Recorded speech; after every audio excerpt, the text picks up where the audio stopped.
Ndinoda kutenda necommunity radio Harare yakatibatsira zvakanyanya kutipa ruzivo rwekuti semadzimai titi stand up.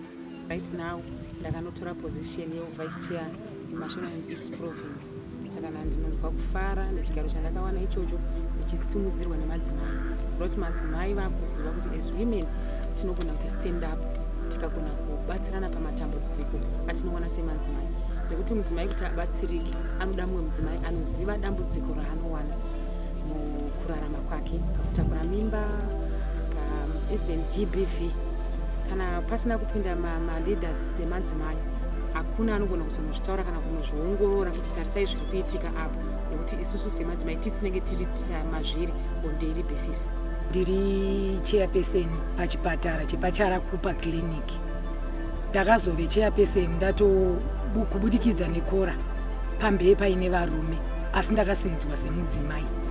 Takanga tiine matambudziko akawanda pachipatara pedu kubudikidza nemadzimai anoda kubatsirwa. Magadhi ataive nawo vaive varume, saka varume vainonoka kuvhura magedhi. Kana dai mukadzi akatonoka achirwadziwa nepamiri, vainonoka kuvhura gedhi kurisponda.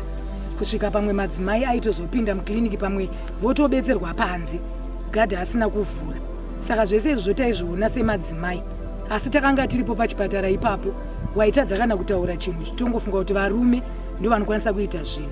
Takaita rombo rakanaka, tikavingwa nevanhu vekora, vakauya vakatiita training yavakatiita, vakataura kuti mudzimai taura, mudzimai simuka.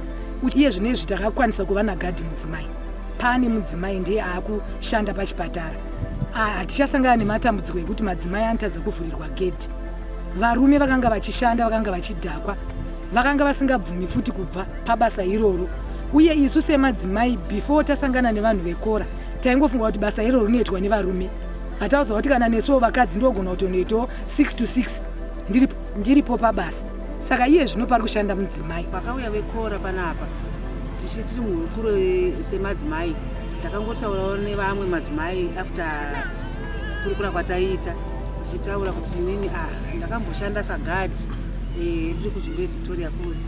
Saka vakabva vatozondi approach after vachiti izvo pagadhi pakliniki takumbodawo gadhi wechikazi, nekuti gadhi anga aripo wechirume aisape attention kunyanya usiku, nekuti unoshanda usiku pakliniki pacho ipapo. Saka ndiri kurumidza kumhanya pagedhi, nekuti ndinonzwisisa kuti kana nhumbu ichirwadza munhu angona kutobva kumba nhumbu yatoo padhuze kuti munhu asununguke kubva amhanya kukliniki.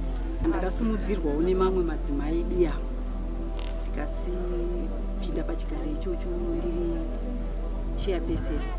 Mumashure maisarudzirwa makomitizi iwaya aine vanhu vechirume, saka inini ndakanopinda pamamonya ipapo pavarume ipapo ndiri munhukadzi.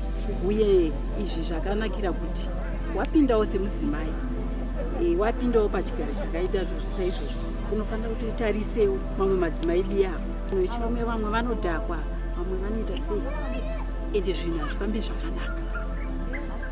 Hamusombopiwa report back yakanyatsotiswa tari nevanhu vechirume. Saka semadzimai takazviona kuti tikapinda tirisowo madzimai zvinhu zvinofambawo zvakanaka. Saka ndinotori neshuwiro yekuti kana pakaita chimwe chigaro chinodawo kuti chitsvagwe muward for community development, ndinotoshuwira kuti madzimai ngatisimukire. Ndinoda kutendai nechiprogramu yenyu vekora, nekuti sevanhukadzi tinogara takatsikirirwa kuzvigaro zvakawanda. Saka sofa izvozvo tiri kusimuka. Ndinoda kutenda community radio Harare nekuti dzidzisani especially panyaya yesocial media. Inini semudzimai ndiri kuombera maoko nhasi kuti zvakandibatsira ndawana chigaro, because handaizotangira papi. Ruzivo rwandakawana kubva community radio Harare panyaya yesocial media, panyaya yekuti how to use phone, how to use laptop. Because ezvinezvi ndakuona pandiri office kunenge mine laptop, ndoda kushandiswa laptop, ndoda kushandiswa mafoni, ndoda kuti information ispread the whole province nekukasika.